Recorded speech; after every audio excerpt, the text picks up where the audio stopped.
Dr. Sarah Chen pressed her palm against the smooth, impossibly black surface of the massive object that had crashed into the Nevada desert 3 months ago. The material felt neither warm nor cold, seeming to exist in some temperature void that made her skin crawl. Around her, a team of the world's brightest scientists worked with instruments that seemed primitive compared to the alien technology before them. The ship stretched nearly 2 kilometers in length, its hull seemingly grown rather than built. No seams, no welds, no bolts, just one continuous surface that curved and flowed like frozen liquid. When it had first appeared in Earth's atmosphere, panic had swept across every nation. Military forces mobilized, evacuation orders went out for major cities, and world leaders held emergency sessions that lasted through the night. But the ship never attacked. Instead, it had simply fallen from the sky like a dead whale dropping from the heavens, carving a mile-long scar across the desert floor before coming to rest against a mountain. The impact should have destroyed it completely, but the alien vessel remained intact, though clearly damaged. "Any progress on the entry points?" Sarah called to Dr. Marcus Webb, the MIT physicist who had been studying the ship's exterior for weeks. Marcus looked up from his scanner, sweat beading on his forehead despite the desert's cool evening air. "Nothing conventional works. No doors, no hatches, no obvious access panels. It's like the entire hull is sealed permanently." He ran his hand through his graying hair. "I've tried electromagnetic pulses, various radiation frequencies, even extreme temperature changes. The material doesn't respond to anything." Sarah nodded, having expected as much. The ship's technology was so far beyond human understanding that they might as well have been cavemen trying to operate a smartphone. But humans had always been good at solving impossible problems through persistence and unconventional thinking. "What about the damage?" she asked, pointing to a section where the hull had been torn open during the crash.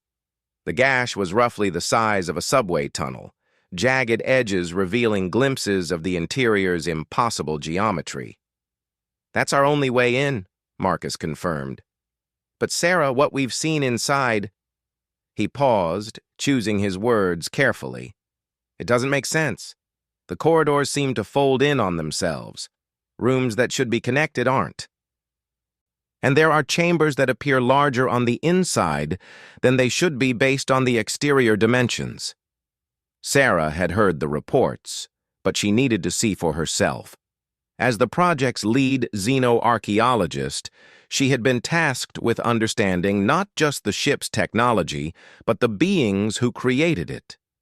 Every artifact, every design choice, every seemingly insignificant detail could reveal crucial information about humanity's first contact with alien intelligence. The interior team had been working in shifts around the clock, but progress was slow. The ship's systems were completely dead, leaving them to work by portable lighting that cast eerie shadows on the organic-looking walls.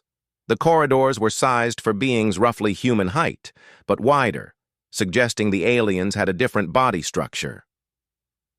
"Take me inside," Sarah said. "I need to see the command center that Dr. Ray has found." Marcus activated his radio. "Interior team, this is Webb. Dr. Chen is coming in for her first direct examination. Please prepare the route to Section 7. They approached the torn opening in the hull, stepping carefully over debris that seemed to shift and move in their peripheral vision. The material was unlike anything on Earth. Not quite metal, not quite organic, but something that seemed to combine the best properties of both. Inside, the ship was a maze of curves and flowing surfaces. Emergency lighting had been strung along the main passages, creating pools of harsh white light connected by stretches of absolute darkness. The air smelled strange, like ozone mixed with something floral and completely alien. "The command center is this way," Marcus said, leading her through a corridor that seemed to pulse gently under their feet. "But I have to warn you, some of our team members report unusual sensations while inside. Dizziness, disorientation, sometimes vivid dreams." Sarah had read those reports too. Dr. Martinez had claimed to experience memories that weren't his own. Engineer Thompson swore she heard whispers in a language that hurt to listen to.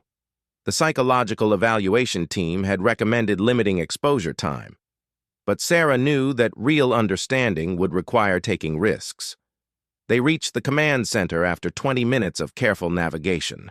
The chamber was vast, with a ceiling that disappeared into darkness above. Organic-looking consoles covered in dark screens surrounded a central platform where something that might have been a pilot's seat sat empty. The entire room felt like the inside of a living creature. "Have we been able to activate anything?" Sarah asked, approaching one of the consoles.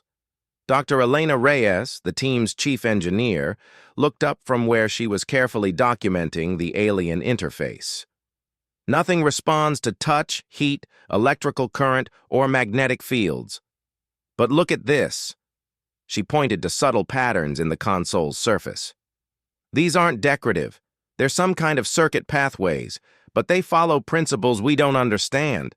It's like they're designed to work with a completely different kind of energy source."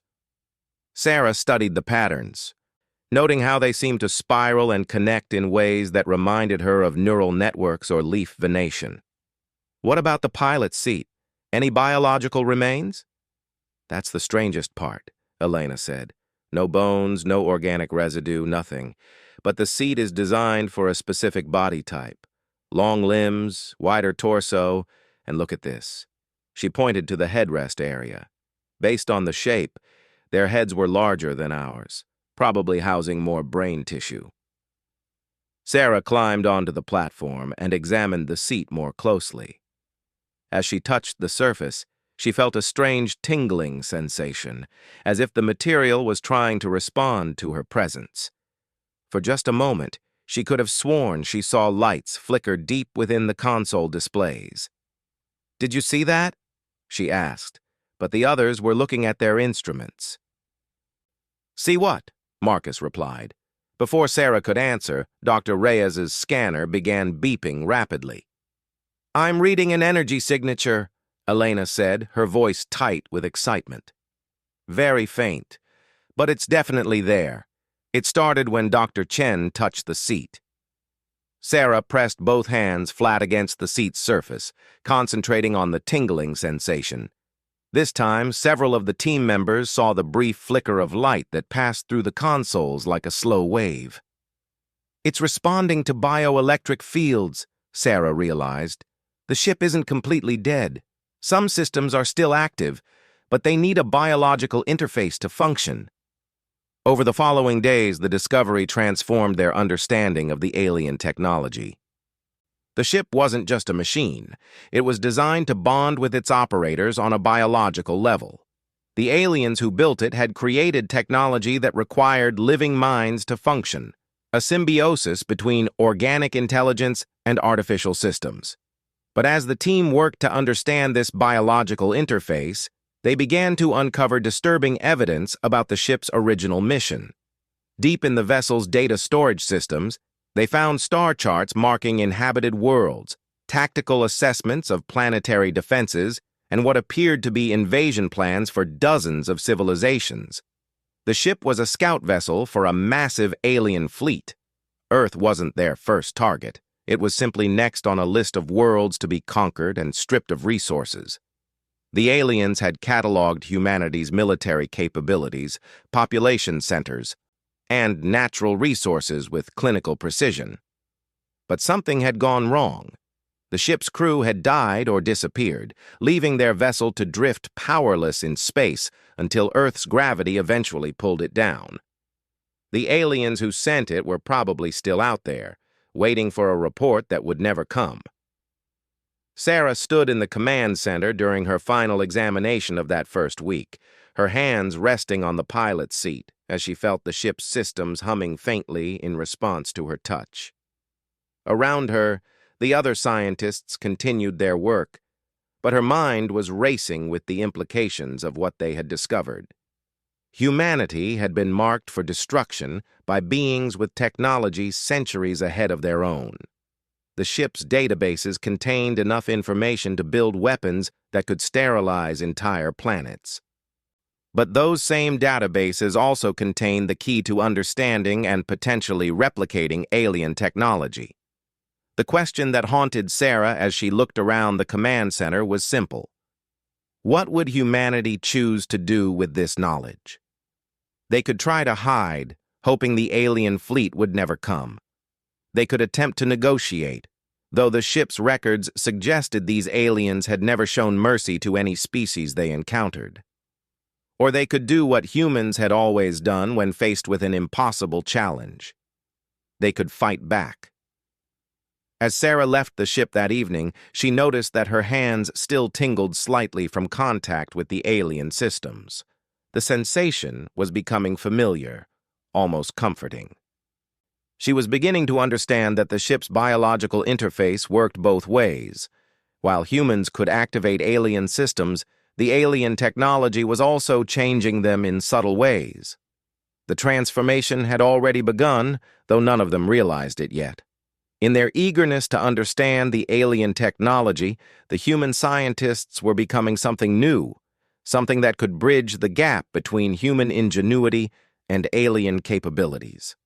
And in the depths of the ship's memory cores, automated systems that had remained dormant for decades were slowly awakening, responding to the presence of minds that thought in ways their creators had never anticipated. The aliens who built the ship had designed it to work with their own rigid hierarchical thought patterns, but human minds were chaotic, creative, and utterly unpredictable. The ship was learning, adapting, evolving. And so 6 months after the first breakthrough with the ship's biological interface, the Nevada facility had transformed into humanity's most ambitious engineering project. What started as a scientific research station now resembled a massive industrial complex, with factories, laboratories, and living quarters sprawling across the desert around the alien vessel. Commander Jake Morrison stood on the observation platform, watching as human engineers worked alongside alien systems in ways that should have been impossible.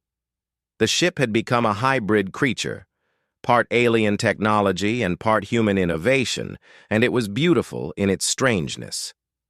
"Report, Dr. Chen," Jake said as Sarah approached, her appearance noticeably changed from months of direct contact with the ship's systems. Her hair had developed silver streaks that seemed to shimmer with their own light, and her eyes held depths that hadn't been there before. "The neural interface integration is proceeding ahead of schedule," Sarah replied, her voice carrying a slight harmonic quality that was becoming common among the core team. "We've successfully linked human consciousness to 17 major ship systems, including navigation, weapons control, and what appears to be a faster-than-light communication array." Jake nodded, though the implications still amazed him. The alien ship's biological interface wasn't just reading human thoughts. It was enhancing them, allowing human minds to process information at speeds that should have been impossible. The volunteers who spent the most time connected to the ship were becoming something new, their cognitive abilities expanding beyond normal human limits. "What about the weapons systems?" he asked. Sarah's expression grew serious. "That's where things get interesting. The ship's original armaments were designed for precision strikes against planetary targets, but when connected to human operators, the systems are adapting. We're seeing weapon configurations the original aliens never imagined." She led him through the ship's corridors, which had been widened and reinforced to accommodate human workers and equipment. The organic walls now pulsed with a steady rhythm that matched human heartbeats, and the lighting had shifted from the harsh alien spectrum to something more comfortable for human eyes. In the weapons control chamber, engineer Lisa Park was connected to the ship's systems through a neural interface headset that had grown from the alien technology like a metallic flower. Her eyes were closed, but the displays around her showed complex tactical scenarios playing out in real time. "The original weapons were binary," Lisa said without opening her eyes. Her consciousness partially merged with the ship's targeting systems. Destroy or don't destroy. But human minds don't work that way. We see gradients, possibilities, creative solutions. The ship is learning to think like us. On the main display, weapon configurations shifted and evolved. Where the aliens had designed single-purpose energy cannons, the human-influenced systems were developing modular weapons that could adapt to different targets and situations. Weapons that could disable rather than destroy, that could be reconfigured mid-battle based on tactical needs. "Show him the propulsion breakthrough," Sarah suggested. Lisa's awareness shifted to the engine systems, and the display changed to show the ship's power core. The original alien drive had been impressive but limited, designed for efficient travel between predetermined targets. But human creativity had found ways to push beyond those limitations. "We discovered that the ship's engines respond to emotional input as well as logical commands," Lisa explained. "The aliens were very controlled, very rigid in their thinking. But human emotions, our anger, our determination, our hope, they feed into the systems and amplify their output." Jake watched as the engine display showed power levels fluctuating with Lisa's emotional state. When she focused on memories of Earth, of the people they were trying to protect, the output increased dramatically. "We call it the hope drive," Sarah said with a slight smile. "The stronger our motivation to protect humanity, the faster we can go. It's like the ship is powered by human spirit." In the months that followed, the hybrid ship continued to evolve. Human engineers worked to understand alien manufacturing techniques, while the ship's systems adapted to accommodate human ways of thinking. The result was technology that neither species could have created alone. Dr. Webb had made breakthroughs in understanding the ship's construction methods. The aliens built their technology by growing it, using programmable matter that could be shaped by thought and intention. But when humans attempted the same techniques, the results were unexpected. "Look at this," Webb said, showing Jake a section of hull that had been regrown using human-influenced alien techniques. The surface was covered in patterns that resembled circuit boards, but they moved and shifted like living tissue. "The ship is learning to think creatively, to problem-solve in ways the original builders never intended." The most significant breakthrough came when the team discovered the ship's ability to replicate technology. Hidden deep in the vessel's core was a manufacturing system that could analyze and reproduce any device fed into it. But when humans began operating the system, it didn't just copy, it improved. "We fed it a human fighter jet," explained Chief Engineer David Kim, "and it spat out something that combined the best of both technologies, alien materials and human aerodynamic design, weapons that could be reconfigured in flight. It's like the ship is thinking, how would humans build this better?" The hybrid fighters that emerged from the ship's manufacturing systems were unlike anything in human or alien design philosophy. They were beautiful and deadly, combining the organic curves of alien technology with the aggressive functionality of human military engineering. But the most important development was the changes happening to the human operators themselves. Extended contact with the ship's systems was enhancing their capabilities in ways no one had anticipated. Sarah found she could process tactical information with superhuman speed, seeing patterns and possibilities that would have taken teams of analysts days to identify. Lisa could interface with any electronic system just by touching it. Her consciousness expanded to encompass both biological and digital realms. Webb had developed an intuitive understanding of physics that allowed him to manipulate matter at the molecular level. "We're becoming something new," Sarah told Jake during one of their evening briefings. "Not quite human anymore, but not alien either.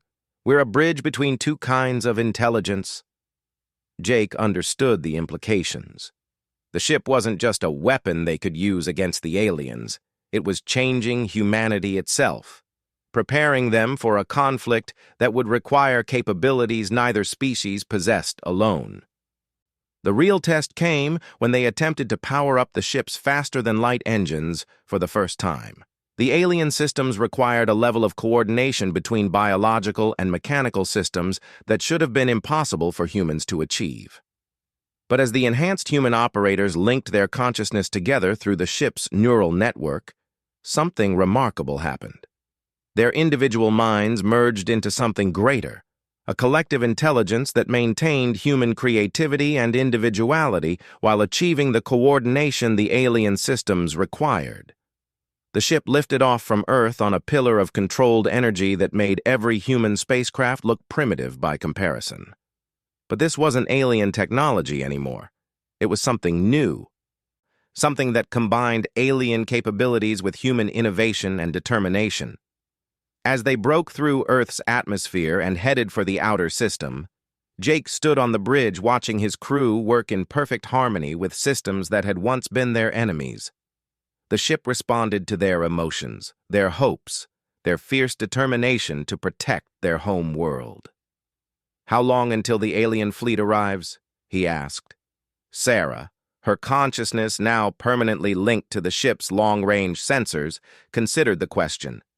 "Based on the ship's communication logs and what we've learned about their technology, perhaps 2 years. Maybe less if they decide to investigate why this scout ship never reported back.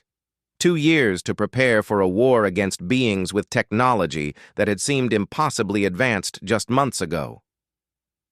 But Jake looked around at his transformed crew, at the ship that had become something its builders never imagined, and felt a fierce confidence building in his chest. Humanity had always been at its best when facing impossible odds. They had a habit of turning their enemies' weapons against them, of finding solutions that no one else would think of. And now they had alien technology enhanced by human creativity, powered by human determination.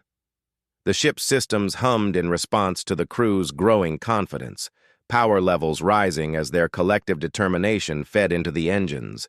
They were no longer just humans operating alien technology. They were something new. A fusion of species that combined the best qualities of both. And somewhere in the depths of space, an alien fleet was heading toward Earth, expecting to find the same primitive species their scout ship had cataloged. They had no idea that their abandoned technology had become the seed of their own defeat. The transformation was complete. The dead alien war machine had been reborn as something far more dangerous than its creators had ever imagined. A weapon guided by human ingenuity, powered by human determination, and wielded by beings who would fight for their home with a ferocity the galaxy had never seen. The stage was set for humanity's first interstellar war, and they were no longer the primitive species marked for conquest. They had become something that would surprise everyone. The HFY fleet emerged from hyperspace exactly where the human calculations predicted they would, at the edge of the solar system, close enough to scan for their missing scout ship, but far enough out to retreat if they encountered unexpected resistance. Admiral Zeftas stood on the command bridge of the flagship, his elongated form perfectly suited for the organic curves of HFY technology.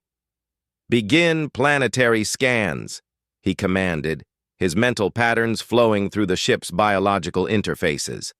"Locate the Seeker's heart and determine why it failed to report." The fleet was magnificent in its uniformity. 12 identical battleships, each grown from the same genetic template, each operating with the same cold efficiency that had conquered 43 worlds. The HFY had perfected warfare through complete coordination, their minds linked in a collective that eliminated uncertainty and chaos. But as their sensors swept the inner solar system, something was wrong. "Admiral," the scanner operator's thoughts rippled with confusion, "the primitive species has achieved orbital technology far beyond our original projections. They have constructed some form of battle station around their planet's gravitational well." Admiral Zeftas focused his attention on the sensor data, his mind processing the information with mechanical precision. What the humans called the Luna Defense Platform appeared to be built around their natural satellite, but the energy signatures were unmistakably Kethvar in origin. Impossible, he thought, his mental patterns betraying the first hint of uncertainty. Show me detailed scans. The image that formed in the fleet's shared consciousness was deeply troubling. The Luna platform was clearly constructed using Kethvar technology, but it had been modified in ways that defied all logic. Where Kethvar engineering was elegant and purposeful, this structure was chaotic and aggressive. Weapon systems had been enhanced beyond their design parameters, power conduits had been rerouted through patterns that should have been unstable, and the entire construction pulsed with energy signatures that felt wrong. The Seeker's heart, Admiral Zeftas realized. They found it. But how could these primitives possibly understand our technology? On the Luna platform, Commander Jake Morrison felt the alien fleet's scans washing over them like cold fingers. His consciousness was spread throughout the station's systems, enhanced by 18 months of symbiosis with alien technology. Around him, his crew worked in perfect harmony with systems that had evolved far beyond their original design. 12 ships, exactly as predicted, reported Dr. Chen, her awareness encompassing the entire solar system through the platform's enhanced sensor network. They're maintaining formation at 15 million kilometers, probably trying to figure out what happened to their scout. The Luna platform was humanity's masterpiece, built around the alien ship's technology but enhanced by human creativity and powered by the collective will of 10,000 volunteers. The moon's surface had been transformed into a living weapon, its regolith reorganized into defensive systems that could reshape themselves in real time. "Are we ready?" Jake asked, though he could already feel the answer flowing through the neural network that connected every human on the platform. They were more than ready. They were eager. 18 months of preparation had led to this moment, and humanity was about to announce itself to the galaxy in a way no one would ever forget. "Broadcast the message," Jake commanded. Throughout the Kethvar fleet, communication systems activated simultaneously, flooding their biological interfaces with a signal that made their collective consciousness recoil in shock. It was chaotic, multifaceted, and utterly alien to their ordered minds. "Greetings," the signal began, carrying harmonics that seemed to bypass their technological filters and speak directly to their consciousness. "We are humanity. We found your scout ship. We studied your technology. We learned about your plans for our world." Admiral Zeftas tried to block the transmission, but it was adapting faster than his systems could filter it, evolving in real time to overcome their defenses. "We discovered that you've destroyed 43 civilizations," the human voice continued, and now it carried emotional undertones that made the Kethvar collective shudder. "Billions of lives snuffed out because they couldn't fight back against your technological superiority. But you made one crucial mistake." The transmission paused, and in that silence, the Kethvar fleet detected movement throughout the solar system. What they had taken for asteroids and debris were revealing themselves as ships, hundreds of them, all built using hybrid human Kethvar technology, but modified in ways that defied every principle of logical engineering. "You gave us your technology," the human voice resumed, and now it carried something the Kethvar had never heard before: laughter. Not the ordered amusement of a successful calculation, but the chaotic joy of a species that found humor in the face of impossible odds. "And we made it better." The attack began simultaneously from 12 directions, as human ships that should have been impossible to build suddenly existed in perfect coordination. But this wasn't the rigid coordination of the Kethvar collective. It was something far more dangerous.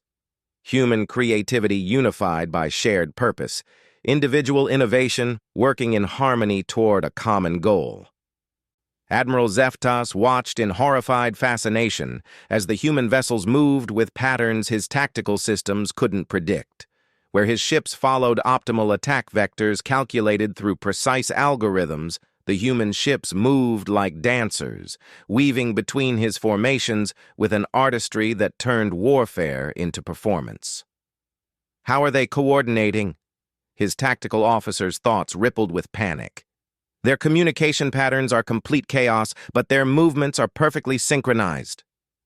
They're not using communication, Admiral Zeftas realized with growing dread. They're using emotion. They're coordinating through shared feeling rather than shared data. It was a form of warfare the Kethvar had never imagined possible. Human ships that should have been destroyed by calculated fire patterns simply weren't where the targeting systems expected them to be. Human pilots who should have made rational tactical decisions instead followed inspiration and intuition, making them impossible to predict. But worse than the tactical impossibility was the emotional assault that came with every human attack. When Kethvar weapons struck human ships, the dying crew members broadcast their defiance and determination rather than despair, sending waves of infectious courage through the human fleet. Each loss made the remaining humans fight harder rather than more cautiously. The Kethvar had never encountered a species that became more dangerous when cornered. Admiral, his engineering officer's thoughts were tinged with something approaching panic. The human weapons are adapting to our defenses faster than we can reconfigure. It's as if they're learning in real time. Admiral Zeftas focused his attention on the tactical display, watching human weapon signatures change and evolve with each exchange of fire. Where Kethvar technology was perfected through millennia of refinement, human technology seemed to improve through constant innovation. Every failure became a lesson. Every weakness became an opportunity for enhancement. They're not just using our technology, he realized. They're making it evolve. On the Luna platform, Dr. Chen felt the Kethvar fleet's confusion and fear through the enhanced sensors. The aliens were finally beginning to understand what they faced, not a primitive species wielding technology beyond their comprehension, but something new, something that combined alien capabilities with human adaptability. "They're trying to retreat," she reported to Jake, her consciousness tracking the enemy ship's movement patterns. "But they're learning that running from humans isn't as easy as they thought."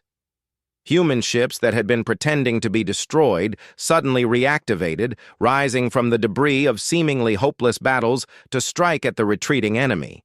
The Kethvar had expected their superior technology to guarantee victory, but human creativity had turned every advantage into a liability. Their energy weapons, designed for precision strikes against static targets, proved ineffective against ships that moved like living things. Their armor, optimized through mathematical calculations, couldn't adapt fast enough to weapons that changed their fundamental properties with each shot. Their collective consciousness, their greatest tactical advantage, became a vulnerability when human emotion-based coordination proved impossible to predict or counter. Admiral Zeftas made the only rational decision available to him: full retreat. But as his fleet turned to flee, they discovered that the humans had one final surprise waiting for them. The Luna platform itself began to move, its massive bulk accelerating on drives that should have been impossible to build. What the Kethvar had taken for a defensive installation was actually a ship, the largest, most heavily armed vessel in human space, built around their own scout ship's technology, but enhanced beyond all recognition. "This is what we learned from your ship," the human transmission resumed as the platform gained speed. "We learned that you see warfare as a problem to be solved through superior technology. But humans see warfare as a story to be written, and every good story needs a proper ending." The platform's weapons systems activated, but these weren't the precise energy beams the Kethvar expected. Instead, humanity had built weapons that expressed their creativity and determination, energy patterns that painted art across space, projectiles that sang as they flew, defensive systems that turned protection into performance. Admiral Zeftas felt his collective consciousness fragmenting as individual Kethvar began to experience something they had never known: inspiration. The human emotion weapons weren't just destroying their ships. They were infecting their minds with chaotic creativity that their ordered society couldn't process. "What are they doing to us?" His crew's thoughts were no longer uniform, each mind beginning to develop individual patterns that the collective had spent millennia suppressing. "They're teaching us to think like humans," Admiral Zeftas realized, and for the first time in his existence, he felt something approaching wonder. "They're not just defeating us. They're converting us." The battle that followed wasn't really a battle at all. It was a lesson in what happened when a species that had conquered through technological superiority met a species that conquered through impossible determination. The Kethvar fleet was systematically dismantled by weapons that shouldn't exist, operated by minds enhanced beyond their species' normal limitations, powered by emotions that transformed weakness into strength. But the real victory wasn't the destruction of the alien ships. The real victory was what happened to the surviving Kethvar crew members, their minds permanently altered by exposure to human creativity, no longer able to exist within the rigid collective that had defined their species for millennia. As the last Kethvar ship drifted powerless in space, Admiral Zeftas found himself thinking thoughts that were entirely his own for the first time in his existence. The humans had done more than defeat his fleet. They had liberated his people from the constraints of their own perfection. "We surrender," he broadcast, but the transmission carried emotional undertones that no Kethvar had ever used before: hope, wonder, and something that might have been gratitude. Jake Morrison stood on the Luna platform's command bridge, watching as human ships began rescue operations for the surviving Kethvar. The war was over, but this wasn't about conquest. This was about transformation. "What now?" Dr. Chen asked, her consciousness still partially merged with the platform's systems. Jake smiled, feeling the collective determination of humanity flowing through the neural network. They had proven that superior technology meant nothing without the spirit to wield it effectively. They had turned an alien weapon into an instrument of liberation, not just for themselves, but for their former enemies. "Now we explore," he said, looking out at the stars that no longer seemed impossibly distant. "The galaxy is full of species that need to learn what we learned. That true strength comes not from perfection, but from the willingness to keep growing, keep adapting, keep becoming something better than what you were." The alien ship that had been left to die in Earth's desert had become the seed of something unprecedented in galactic history. A species that made warfare into art, technology into expression, and enemies into allies through the simple power of refusing to accept that anything was impossible. Humanity had announced itself to the galaxy, and the message was clear. They were not a species to be conquered. They were a species that conquered through the impossible act of making their enemies want to become something better. The revenge was complete. But it wasn't the revenge the aliens had expected. It was the revenge of transformation, the ultimate victory of turning your enemies into friends by showing them a better way to exist, including themselves, or the humans who touched it.